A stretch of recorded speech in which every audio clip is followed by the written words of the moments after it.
அனைவருக்கும் வணக்கம். சற்று கிடைத்த முக்கிய அறிவிப்பின்படி தமிழக முதலமைச்சராக பதவியேற்க போகும் விஜய் அவர்களின் முதல் கையெழுத்து என்ன? அடுத்தடுத்து 2 திட்டங்கள் என்னவாக இருக்கும் என்பது பற்றி இந்த வீடியோவில் முழுமையாக பார்க்கலாம். வீடியோவை கொஞ்ச நேரம் ஸ்கிப் பண்ணாம கடைசி வரைக்கும் பாருங்க. அப்பதான் நம்மளோட தமிழக முதலமைச்சராக விஜய் அவர்கள் பதவியேற்ற பிறகு என்ன கையெழுத்து மக்களுக்கு மகிழ்ச்சி தரும் செய்தியாக கொடுக்கப்படுவார் என்பது பற்றி உங்களுக்கு முழுமையாக தெரியவரும். இனிவரும் காலங்கள்ல முதலமைச்சராக பதவியேற்ற பிறகு விஜய் அவர்கள் வெளியிடப் போகும் பல்வேறு இலவச திட்டங்கள் பற்றி முழுமையாக துல்லியமாக தெரிந்து கொள்ள நம்மளோட சேனலை கீழே இருக்கிற பட்டனை கிளிக் பண்ணி சப்ஸ்கிரைப் பண்ணிக்கோங்க. பார்த்து பெல் பட்டனை கிளிக் பண்ணிக்கோங்க. இந்த வீடியோ உங்களுக்கு பிடிச்சிருந்தா லைக் பண்ணுங்க. இப்போ வாங்க வீடியோக்குள் புகழலாம்.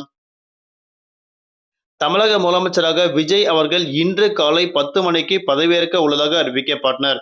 அப்படி விஜய் அவர்கள் முதலமைச்சராக பதவியேற்றும் தனது முதல் கோப்பில் எந்த திட்டத்திற்காக கையெழுத்திடுவார் என மக்கள் மத்தியில் எதிர்பார்ப்பு எழுந்துள்ளது.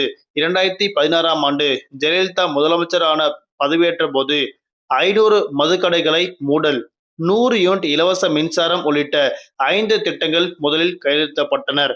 அடுத்தபடியாக 2021ஆம் ஆண்டு முதலமைச்சராக பதவியேற்ற முன்னாள் முதலமைச்சர் மு.க.ஸ்டாலின் அவர்கள் பதவியேற்ற போது அவர்களின் முதல் கையெழுத்து மகளிருக்கு இலவச பேருந்து பயணம் என அறிவிக்கப்பட்டனர்.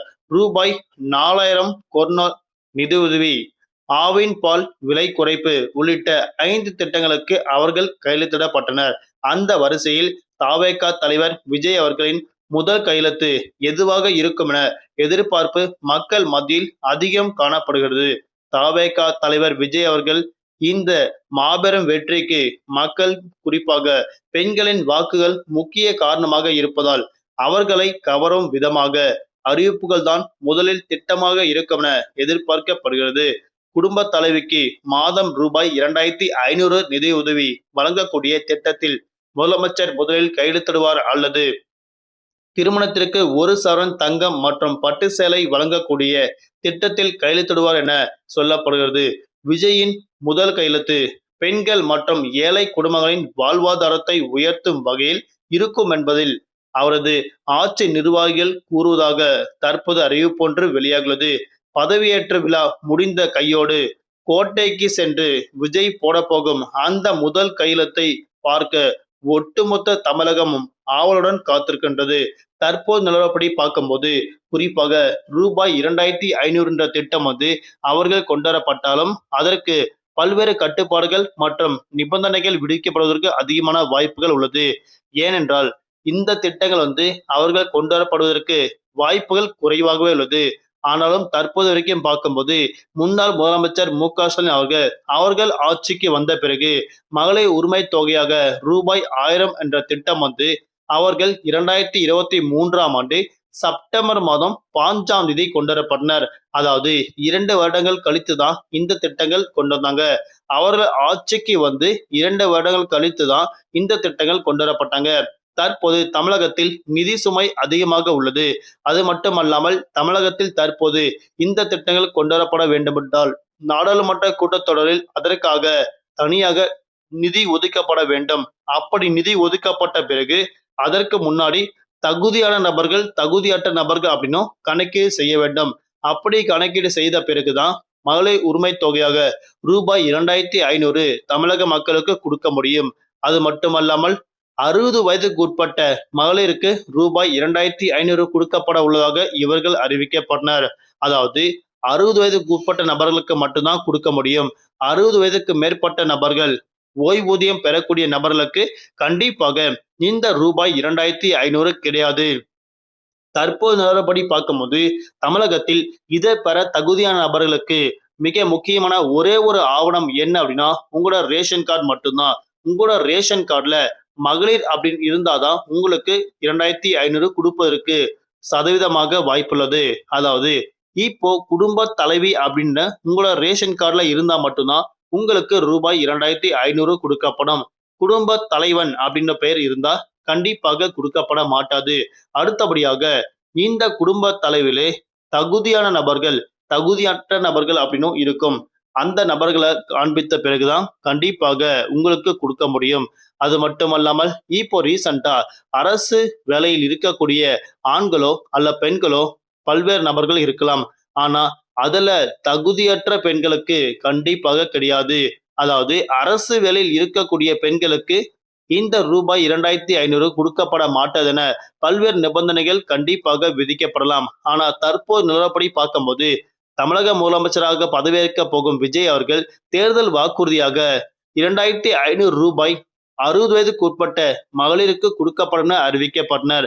ஆனால் அதில் எந்த ஒரு நிபந்தனையும் தேர்தல் வாக்குறுதியாக அறிவிக்கப்படவில்லை.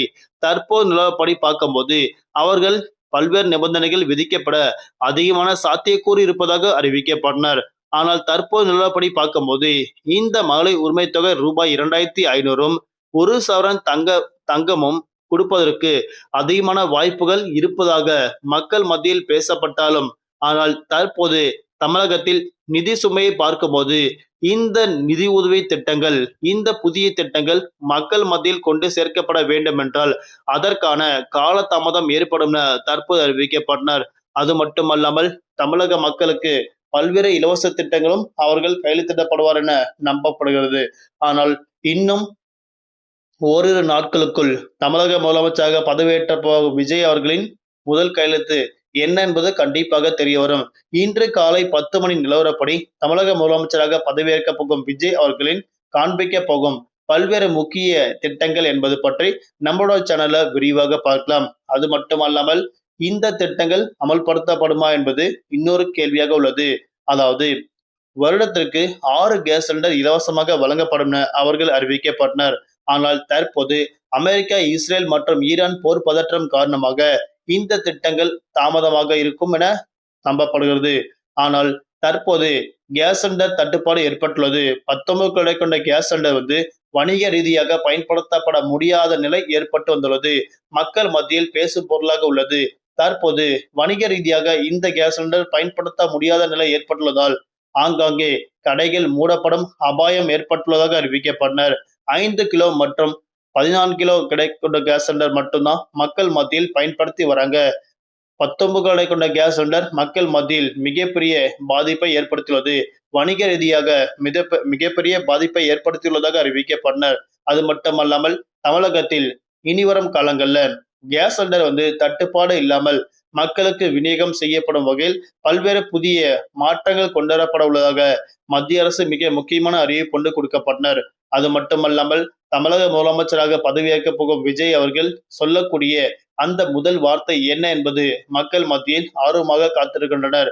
அதாவது முன்னாள் முதலமைச்சர் மு.க.ஸ்டாலின் அவர்கள் பதவியேற்கும் போது முத்துவேல் கருணாநிதி ஸ்டாலின் என்னும் நான் அப்படின்னு சொன்னாங்க. அதே போன்று தற்போது சா ஜோசப் விஜய் என்னும் நான் அப்படின்னு சொல்வார்களா, இல்ல அதற்கு முன்பாக குறிப்பிட்ட பெயர்களை இணைக்கப்பட்டு சொல்வார்களா அப்படின்னும் மக்கள் மத்தியில் ஆர்வத்தோடு காத்துக்கின்றனர். இன்று காலை 10 மணி அளவில் முதலமைச்சர் விஜய் அவர்கள் பதவியேற்ற பிறகு அந்த வார்த்தை என்ன என்பது தற்போது தெரியவரும். இதற்கெல்லாம் தெரிந்து கொள்ள நம்மளோட சேனலை டெய்லி ஃபாலோ பண்ணிக்கோங்க. நன்றி, வணக்கம்.